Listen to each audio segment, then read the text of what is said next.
From LeBron schooling a Sacramento fan on the court, coming up in a couple of days, to Steph Curry delivering justice to a little kid, to Ant-Man dropping F-bombs like he's auditioning for Bad Boys 4. These are the wildest times fans crossed the line and nearly ruined the NBA. And we gotta start with LBJ. It was Lakers versus Kings, and LeBron was not having it. A courtside fan was trash-talking him. Are you kidding me? You can't trash-talk the king of the NBA. Well, the bro took the risks, and not only was he shut up, Sacramento Kings had to pay the price on the court as LBJ unleashed his beast mode, annihilating anything and everything that came his way.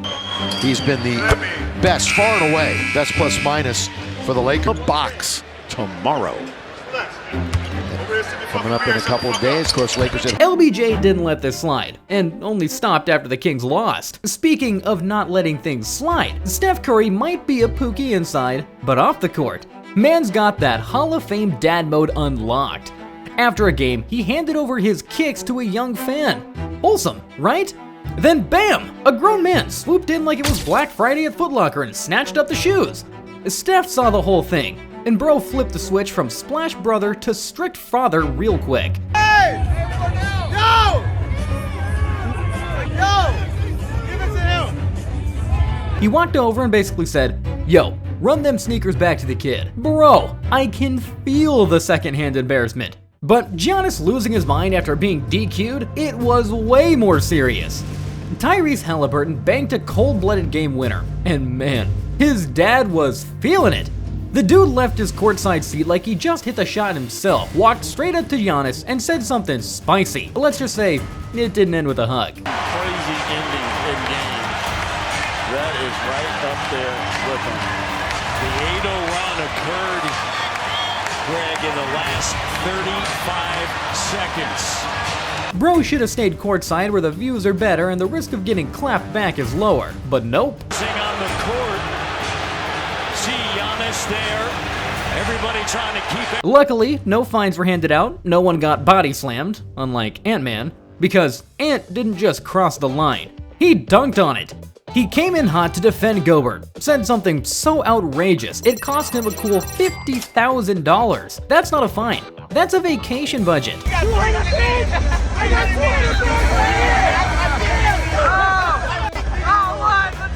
But man, someone had to shut that fan up. And Ant, he said it with his whole chest. Then, after serving the Lakers in 5, my man delivered a revenge arc that was stone cold. Ant-Man, Batman, Superman, Lakers in 5. Hey, Drew, they hate to see me talking now, Drew. You ain't walking. How y'all gonna be with me? I just sent y'all home. Lakers in 5. And then look, when we was up 3-1, they said Lakers in 7. Damn! Next up, a moment that had every Mavs fan clutching their Luka jerseys. After the Mavs traded away their golden boy, fans lost it and went straight for GM Nico Harrison's head. One fan got tossed for popping off, but the plot thickens. Another fan, bold as ever, started chanting the same thing right behind Mark Cuban. Bro was asking for trouble.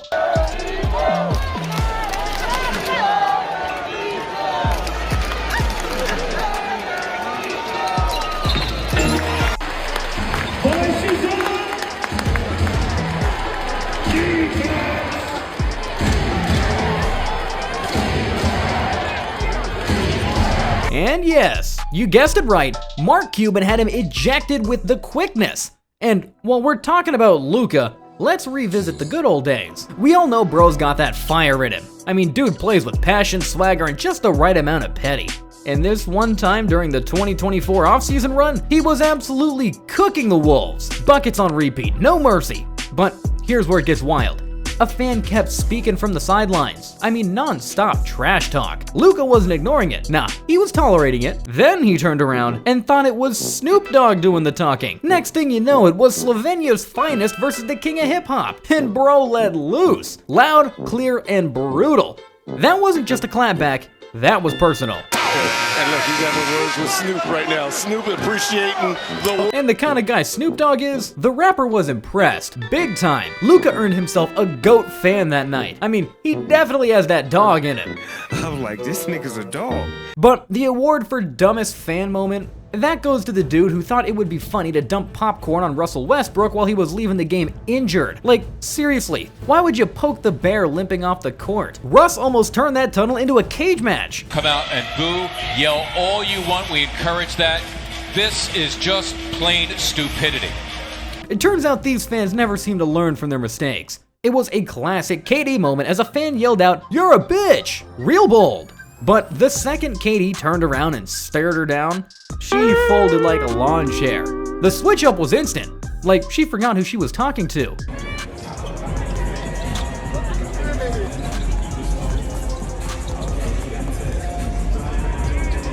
That is the KD effect. She realized pretty quickly how much money she spent to be sitting there and getting kicked out before the game even started.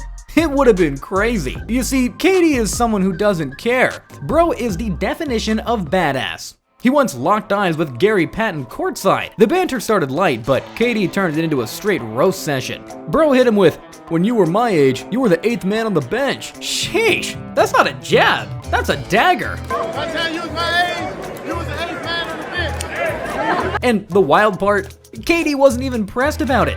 Later in an interview, he played it smooth, saying it was all love. Just a little reminder that, yeah, the 90s were tough, but this era ain't sweet either. And back to Russ Westbrook. Oh, my bad. I'm sorry. Westbrook it is. Bro might catch heat out on the court, but when it comes to his self-respect, bro is a straight up mob boss. So these fans thought they were slick, calling him Westbrook from the stands real loud, until Russ walked up on him. And just like that, the energy shifted. They flipped the script faster than a ref on a blown call.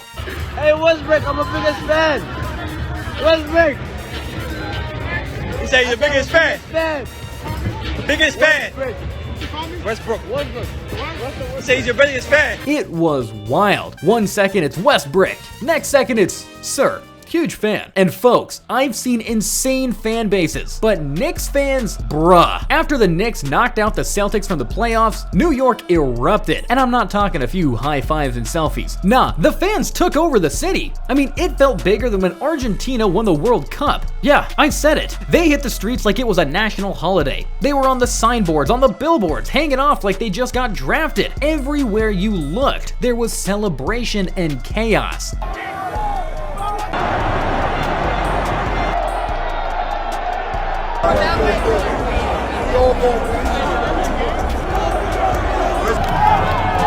And here is the scary part. They didn't even win the championship yet. If the Knicks ever actually win a title, man, they are gonna flip the 5 boroughs upside down. Anyway, guys, sometimes the fans can get the worst of the NBA players. Isaiah Thomas wasn't having it that night in Philly. The Wizards were down bad, trailing the Sixers 125 to 108. And with just under 3 minutes left, bro straight up walked into the stands to confront not 1, but 2 fans. No hesitation. I mean, he took matters into his own hands like it was a street ball grudge match, not an NBA game. Wizards lose to the Sixers, but the bigger story, Isaiah Thomas, with about 5 minutes to go in the fourth quarter, went into the stands to confront some fans. Isaiah was ejected from the game. Here he is at his locker after the game explaining what happened. It turns out one of the fans gave him the middle finger and started hurling foul language after he hit his free throws. And when Isaiah stepped up to ask what was up, the guy hit him with, "I just really wanted a Frosty." I'm running back and the fan has both of his middle fingers up and said 3 times.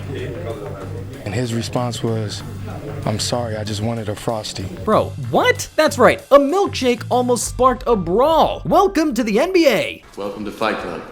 And poor Giannis. Every time he steps up for free throws, opposing fans get loud, counting the seconds, trying to rattle him. But this one fan, he went next level. He pulled up with a homemade cardboard shot clock, needle and all. Elite hater energy. I mean, dude didn't just want Giannis to miss. He wanted to live rent-free in his head. But the next moment, it was downright outrageous as the fan crossed all lines of decency. The incident happened on the concourse away from cameras. Chris's father told him what went down, and his family never returned to their seats.